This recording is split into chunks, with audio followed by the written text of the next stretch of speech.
Mister Talha کا سوال ہے کہ اذاں جس میں زال ہے اور اذاں جس میں زے ہے، دونوں کا تلفظ لوگ ایک ہی طرح سے کرتے ہیں، جبکہ ان کی اسپیلنگ الگ ہے، یہاں زال ہے اور یہاں زے ہے، اور ان کی میننگ میں بھی فرق ہے۔ تو ایسا کیوں ہوتا ہے؟ دیکھیے طلحہ صاحب، ایسا ہے کہ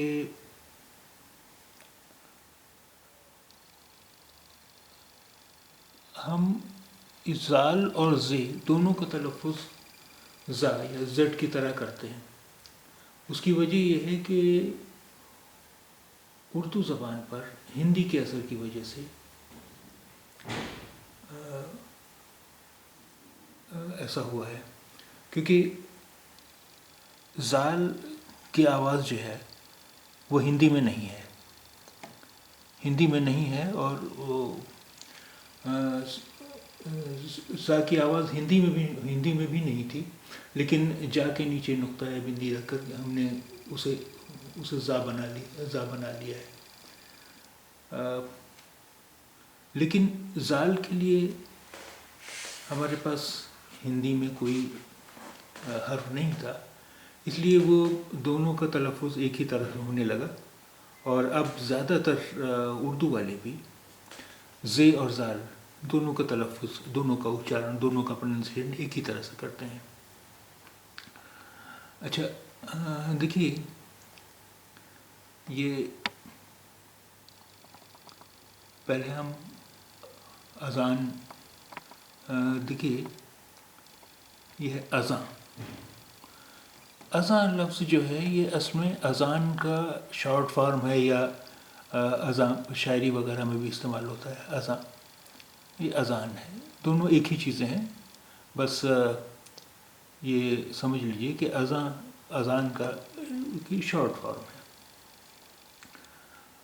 تو اذان یعنی نماز کے وقت لوگوں کو بتانے کے لیے کہ نماز کا وقت ہو گیا ہے، آپ آئیے مسجد میں، تو وہ جو ہوتی ہے اذان، وہ ہوتی ہے اذان اذان بھی کہہ لیجیے، اب اذان زیادہ تر شاعری وغیرہ میں استعمال ہوتا ہے اذان۔ تو اذان اور اذان ایک ہی لفظ ہے۔ اب دیکھیے یہاں زے کی آواز جو ہے وہ تو انگریزی کے زیڈ جیسی ہے، یا ہندی میں جا کے نیچے نقطہ لگا کر ہم اسے زا کی آواز بنا لیتے ہیں۔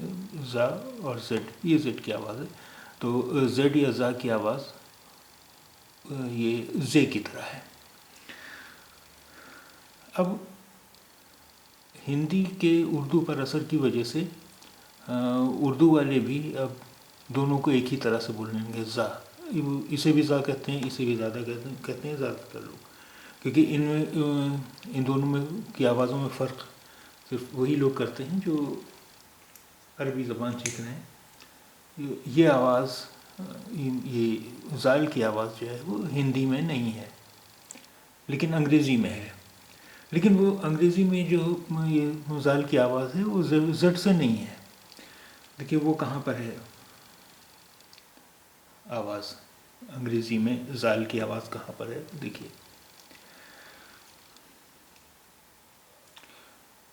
یہ دو حروف پڑھیے،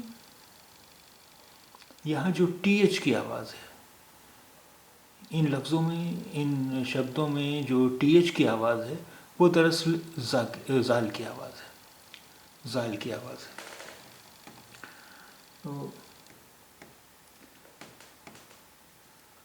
اب یہ ٹی ایچ کی آواز جو یہاں ان لفظوں میں ہے، یہ آواز ہندی میں نہیں ہے۔ یہ آواز ہے کیا؟ یہ آواز ہے this, those, this, those, this, those۔ یہ جو یہاں پر ایسی کی آواز نکل رہی وہ زا کی آواز ہے، زیڈ کی ہی طرح کی آواز ہے، وہ زی کی آواز ہے۔ this، نہیں غلط، یہ اسے سمجھیے، this, those۔ اب جب ان کے لیے کوئی حرف نہیں ہے ہندی میں، تو پھر ان کی آواز ہے کیا؟ ہمیں اسکول میں ٹیچر آسانی کے لیے یہ بتا دیتا ہے، یا انہیں خود بھی نہیں پتہ ہوتا ہے کہ یہ آوازوں میں فرق کیا ہے، تو یہ بتا دیتے ہیں کہ ٹی ایچ کی 2 آوازیں ہیں، یا تو دا ہے یا تھا ہے. جیسے اسے وہ لوگ دس دوز بولتے ہیں، تو یہاں پر وہ بتا دیا کہ یہ دا کی آواز ہے، اور جیسے تھنک یہاں پر بتا دیا تھا کی آواز ہے. جبکہ ٹی ایچ کی آواز نہ تھا کی ہے نہ دا کی ہے. یہاں پر جو ٹی ایچ کی آواز ہے وہ ہے ز کی آواز، زس زوز. تو اب یہ آواز ہم نکالتے کیسے؟ اس کی ان کی یہ دا تو ہے نہیں آواز، تو ہم اس کی آواز نکالتے کیسے ہیں؟ دیکھیے اس یہاں جو ٹی ایچ کی آواز ہے وہ آواز نکالنے کے لیے دیکھیے جیبھ کو، یعنی زبان کو ہم اوپر کے دانت اور نیچے کے دانت دونوں کے بیچ میں لاتے ہیں، اور دونوں کے بیچ میں جب زبان لائیں گے اور پھر اگر ہم زا کہنے کی کوشش کریں گے تو وہ جو آواز ہوگی وہ اس کی ہوگی. جیسے دیکھیے زا، ٹھیک، یہ زا ہے، اور یہ آواز ٹی ایچ کی و، یعنی دونوں اوپر کے اور نیچے کے دونوں دانتوں کے بیچ میں زبان لا کر، اور ہم جب زا کہنے کی کوشش کریں گے تو وہ آواز جو ہوگی وہ ٹی ایچ کی ہوگی. یہاں پر ٹی ایچ کی آواز و، تو یہ ہے زس زوز، زس زوز. اچھا، آئیے پھر یہ بھی سمجھ لیتے ہیں کہ ٹی ایچ کی جو دوسری آواز ہے جسے ہم تھا کہتے ہیں، وہ تھا بھی نہیں ہے. دیکھیے یہاں پر ٹی ایچ کی جو آواز ہے، ٹی ایچ کی آواز ہے وہ دوسری آواز ہے. یہ ٹروتھ نہیں ہے، یہ ہے ٹروث. یہاں ٹی ایچ کی آواز جو ہے وہ س کی ہے، س، یعنی ایس یا سین والی آواز نہیں ہے، س، ٹروث. اب یہ جو ٹی ایچ کی آواز ہے یہ ہم کیسے نکالتے ہیں؟ جس طرح ہم پہلے اس ٹی ایچ کی آواز کے لیے جیبھ کو یا زبان کو اوپر اور نیچے دونوں دانتوں کے بیچ میں لے کر گئے تھے، تو اس آواز کے لیے ہم نے یہاں کہا تھا و. اب اس ٹی ایچ کی آواز کے لیے جیبھ کو، زبان کو ہم اوپر اور نیچے دونوں دانتوں کے بیچ میں لے جائیں گے اور پھر سا کہنے کی کوشش کریں گے، تو وہ جو آواز ہوگی وہ اس ٹی ایچ کی آواز ہوگی. تو یہ ٹروث، یوز. یہ جسے ہم تھینک بولتے ہیں وہ دراصل تھا نہیں ہے، تھینک نہیں ہے، وہ ہے تھینک. ٹروث، یوز.